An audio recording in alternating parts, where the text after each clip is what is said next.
और ईरान मौके के इंतजार में बैठा है। अगर ट्रंप की ओर से एक भी हमला हुआ और इसमें पाकिस्तान की छोटी सी भी भूमिका रही तो खलीफा पाकिस्तान को मिटा देगा। इसके लिए ईरान के सर्वोच्च नेता खामनेई ने अपनी टारगेट पहले से सेट कर लिए। ट्रुथ यह है जो ये हाइड करना चाहते हैं।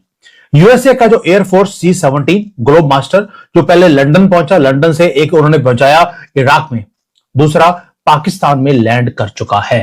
और कहां पर लैंड भी करवाया उन्होंने? रावलपिंडी में, क्योंकि और कहीं भी उसको प्रोटेक्शन नहीं मिलनी थी। नेट ब्लॉक्स ने रिपोर्ट दी है कि 156 घंटे 156 घंटे से पाकिस्तान में इंटरनेट काम नहीं कर रहा। ये क्या समझती हैं आप? क्या हमें कोई पैगाम दिया जा रहा है, हमें कोई टाइट किया जा रहा है अमेरिका की तरफ से, कोई डिमांड्स हैं? आपकी क्या असेसमेंट है? और इंडिया को कोई नहीं डाला, वो तो आजकल उनके हालात भी खराब हैं, कैसे देखती हैं इसको? मैंने ये कहा था कि इजराइल चाहता है, अमेरिका चाहता है कि रेजीम चेंज हो। ये नहीं कि वो कर लेगा, सक्सीड, कामयाब हो जाएगा, वो चाहते हैं। एक तो ये, दूसरा ये मैंने नहीं कहा था कि पाकिस्तान में भी ऐसे हो सकता है। मैंने कहा था कि इसके लिए पाकिस्तान को सोचना चाहिए कि इसकी इम्प्लीकेशंस क्या है। पाकिस्तान अब रिपोर्टेडली उन्होंने अपने जो एयर बेसिस हैं उसको हैंड ओवर कर दिया है यूनाइटेड स्टेट्स के पास। उसके बदले में इनको पैसे दे दिए जाएंगे, कुछ गारंटीज दे दी जाएंगी कि भारत इनके ऊपर अटैक नहीं करेगा कुछ देर के लिए। और ये बेसिस दिए क्यों हैं? क्योंकि अमेरिका ईरान के ऊपर लॉन्च करे सबसे बड़ा अटैक। इसे आप समझ जाइए कि अमेरिका कितना पाकिस्तान का साथ दे रहा है।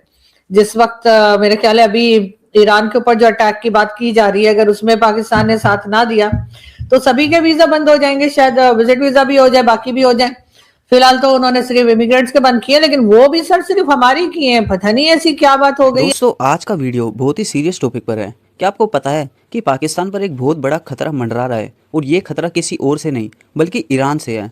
दोस्तों, एक रिपोर्ट के मुताबिक अगर डोनाल्ड ट्रंप ने पाकिस्तान के बेसिस का इस्तेमाल ईरान पर अटैक करने के लिए किया तो ईरान चुप नहीं बैठेगा। ईरान के सुप्रीम लीडर ने अपने टारगेट्स पहले से ही सेट कर लिया है। ईरान की सबसे पावरफुल फोर्स फराजा के एक ऑफिसर ने डिस्क्लोज किया है कि उनका सबसे पहला टारगेट बलूचिस्तान के अंदर जो एयरबेस है वो हो सकता है।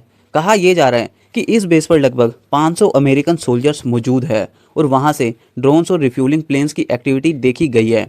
पाकिस्तान फिलहाल एक ऐसी मुश्किल में फंसा है जहां एक तरफ अमेरिका का प्रेशर है और दूसरी तरफ ईरान की घातक मिसाइल्स तेहरान से बैठे बैठे पाकिस्तान के किसी भी बड़े बेस को मिटा सकती है। तो चलिए आज के इस वीडियो के अंदर समझते हैं कि क्या सच में पाकिस्तान बर्बाद होने वाला है। दोस्तों, सवाल ये उठता है कि क्या पाकिस्तान के army chief general Asim Munir ने अपने देश को एक ऐसी जंग में धकेल दिया है जिसका कोई अंत नहीं। एक तरफ सऊदी अरेबिया और कतर जैसे बड़े मुस्लिम मुल्कों ने साफ मना कर दिया है कि वो अमेरिका को अपनी ज़मीन ईरान पर हमले के लिए नहीं देंगे, लेकिन वही पाकिस्तान ने शायद पिछली गलतियों से सबक नहीं सीखा और पाकिस्तान को अपनी ज़मीन दे दी। ईरान की सबसे पावरफुल पैरामिलिट्री फोर्स यानी फराजा के अधिकारी ने एक बहुत ही बड़ा खुलासा किया, जिसके मुताबिक ईरान सबसे पहले पाकिस्तान के समनगली एयरबेस पर बड़ा हमला कर सकता है। समनगली एयरबेस पाकिस्तान के अशांत प्रांत बलूचिस्तान में मौजूद है। पाकिस्तान के अंदर अंधेरा छाया हुआ है। आप बोलेंगे ये कौन सी नई चीज है? इनके तो 1400 सालों से अंधेरा छाया हुआ है, लेकिन लिटरली इनकी बिजली गुल है। और कई घंटों से नहीं, कई ऐसा लग रहा है कि जैसे अब तो पिछले 5-6 दिन से इंटरनेट डेड हो गया हो। कोई व्हाट्सएप नहीं चल रहा, कोई ट्विटर नहीं है, कोई न्यूज नहीं है। क्यों? क्योंकि something massive is happening in Rawalpindi. China horror में है कि हो क्या रहा है। चाइना का ये आयरन ब्रदर था, वो आयरन को जंग लग गया है और ये फॉल करने वाले हैं और ये फ्लिप हो गई पूरी पूरी जो नैरेटिव है पूरा वो फ्लिप हो रहा है। हमारे जो राजनाथ सिंह हैं या हमारे जो आर्मी के चीफ हैं उनकी तरफ से भी अब स्टेटमेंट्स आनी शुरू हो गई हैं, अब छोड़ने वाले नहीं है। ये मामला है जो अलायंस था पाकिस्तान का और चाइना का, वो एंड होता हुआ दिखाई देता है, क्योंकि पाकिस्तान ने वही काम किया कि अल्लाह की झूठी कसम खाकर धोखा दिया चाइना को भी, ईरान को भी। अब होता क्या है, काम हुआ क्या है, और ये आखिरी विकेट क्यों बोल रहा हूं, बाकी कौन सी विकेटें हैं? आपको लगेगा मैं वेनेजुएला की, ईरान की बातें बोलने वाला हूं। नो, कुछ और विकेटें भी हैं जो चाइना की गिर गई हैं। अब देखते हैं हुआ क्या है, और ये ब्रेकिंग न्यूज है जिसके ऊपर इस्लामाबाद साइलेंट है। ऑफिशियल एक्सक्यूज ये दिया गया कि कुछ सबमरीन की केबल्स हैं जिसको मेंटेनेंस किया जा रहा है, उसके कारण ये इंटरनेट गुल है। ये झूठ है सरासर। एक न्यूक्लियर कंट्री और पिछले कई दिनों से वहां पर इंटरनेट को बंद कर दिया सिर्फ इसलिए कि एक तार को फिक्स करना है। ट्रुथ यह है जो ये हाइड करना चाहते हैं। यूएसए का जो एयरफोर्स C-17 ग्लोब मास्टर जो पहले लंदन पहुंचा, लंदन से एक उन्होंने पहुंचाया इराक में, दूसरा पाकिस्तान में लैंड कर चुका है। और कहां पर लैंड भी करवाया उन्होंने? रावलपिंडी में, क्योंकि और कहीं भी उसको प्रोटेक्शन नहीं मिलनी थी। किराना हिल्स के अंदर ये लैंड किया है। अमेरिका के जो कमांडोज हैं वो ऑलरेडी पाकिस्तान की धरती पे पहुंच चुके हैं। सोच के देखिए, चाइना वो कंट्री है जिसने पाकिस्तान के अंदर $60 बिलियन सीपेक के नाम पर उन्होंने इन्वेस्ट किए। उन्होंने वहां पे पॉलिटिशियंस को खरीदा और वहां पर इवन की जनरल जो थे, जनरल्स, उनको भी खरीद कर ये सीपेक के अंदर इन्वेस्टमेंट करवाई गई। उनको लगा कि पाकिस्तान हमेशा ही उनकी कॉलोनी बनकर रहेगा, वफादार कुत्ते की तरह रहेगा। लेकिन उनको ये मालूम नहीं था कि अल्लाह की झूठी कसम खा के ही ये कंट्री ये काम करती है।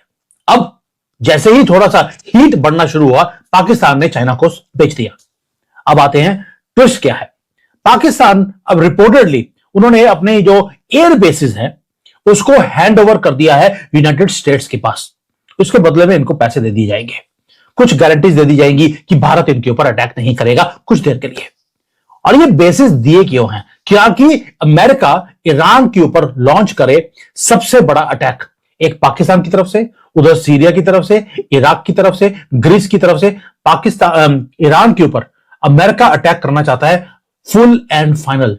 मैंने ये कहा था कि इजराइल चाहता है, अमेरिका चाहता है कि रेजीम चेंज हो। ये नहीं कि वो कर लेगा, सक्सीड, कामयाब हो जाएगा। वो चाहते हैं। एक तो ये, दूसरा ये मैंने नहीं कहा था कि पाकिस्तान में भी ऐसे हो सकता है। मैंने कहा था कि इसके लिए पाकिस्तान को सोचना चाहिए कि इसकी इम्प्लीकेशंस क्या है, हमारा क्या रवैया होगा अगर इजराइल और अमेरिका कामयाब हो जाते हैं इस्लामिक रेवोल्यूशन या इस्लामिक रेजीम को डिसमेंटल करने में, और एक puppet regime, American puppet regime Iran के अंदर इंस्टॉल कर लेते हैं, जैसे अब उन्होंने वेनेजुएला में किया। और ये भी मैंने कहा था कि बिल्कुल पूरी तैयारी है और पूरी कार्रवाई हो रही है ईरान के अंदर कि किसी तरीके से एक पॉपुलर अपसर्च किया जाए और जो कि इस इस्लामिक रेजीम को चैलेंज करे और उसके ज़रिए फिर अमेरिका रेजीम चेंज करे। अच्छा, अब पाकिस्तान, मैं आपको ये बता दूं कि हमारी इस वक्त की जो नेशनल सिक्योरिटी लीडरशिप है और जो हाइब्रिड रेजीम है बिल्कुल आगाह है, इनको पता है। They are well versed in strategy and in geopolitics. उनको पता है कहाँ से थ्रेट आ रही है, कैसे डील करना है। आप देख नहीं रहे हैं, ये पहली दफ़ा पाकिस्तान की जो नेशनल सिक्योरिटी इस्टेब्लिशमेंट और सिविल इस्टेब्लिशमेंट ये मिल के किस तरीके के साथ इन सब का स्टॉक बढ़ गया है after that recent episode against India. और इस वक्त कभी इसाक डार साहब चाइना इस वक्त बैठे हुए हैं, उससे पहले वो सऊदी अरेबिया गए हुए थे। अपने शहबाज शरीफ साहब सऊदी अरेबिया जाते हैं, कतर जाते हैं, यूएई जा रहे हैं, कोई आ रहा है, कोई जा रहा है। चीफ साहब कभी अमेरिका बैठे होते हैं, कभी सऊदी अरेबिया बैठे होते हैं, एंड सो ऑन। ये this is unheard of. That tells you कि हमारा जो डिप्लोमेटिक स्टेटस है as a power, regional power, it is gone up, इसमें कोई शक नहीं है। Whether we like the current existing regime और not, we have to admit this. अच्छा, तो इसलिए ये आप फिक्र ना करें कि हमारी जो रूलिंग इस्टेब्लिशमेंट है या सिविल मिलिट्री इस्टेब्लिशमेंट है, they don't know how to deal with it, they will know how to deal with it. बाकी ये कि कल को अगर कोई अमेरिकन रेजीम बन जाती है ईरान के अंदर, तो क्या पाकिस्तान को क्या उसका फ़ायदा नुकसान है? मैं नहीं समझता कोई भी नुकसान है, फ्रैंकली। देन डोंट फॉरगेट, जब शाह ईरान था तो हम भी अमेरिकन पपेट रेजीम थे और शाह भी था, और बड़े अच्छे तल्लुकात थे। बड़ी वो टर्की, ईरान, पाकिस्तान का जनाब वो बड़े डेवलपमेंट ये वो वगैरह। तो दोस्तों, सवाल ये उठता है कि क्या पाकिस्तान के army chief general Asim Munir ने अपने देश को एक ऐसी जंग में धकेल दिया है जिसका कोई अंत नहीं। एक तरफ सऊदी अरेबिया और कतर जैसे बड़े मुस्लिम मुल्कों ने साफ मना कर दिया है कि वो अमेरिका को अपनी ज़मीन ईरान पर हमला करने के लिए नहीं देंगे, लेकिन वहीं पाकिस्तान शायद पिछली गलतियों से सबक नहीं सीख रहा है। उसने अमेरिका के ट्रूप्स को परमिशन दे दिया है पाकिस्तान की ज़मीन इस्तेमाल करने का। पाकिस्तान के एयरबेस सब यूज़ किए जाएंगे ईरान के ख़िलाफ़, और ईरान के खलीफा ने कसम खा लिया है कि पाकिस्तान अगर हल्का सा भी नज़र आया कि अमेरिका का साथ दे रहा है तो उसको मिटा देंगे। अगर पाकिस्तान की ज़मीन से ईरान पर एक भी मिसाइल चली तो ईरान का गुस्सा सिर्फ अमेरिका पर नहीं बल्कि पूरे पाकिस्तान पर फूटेगा।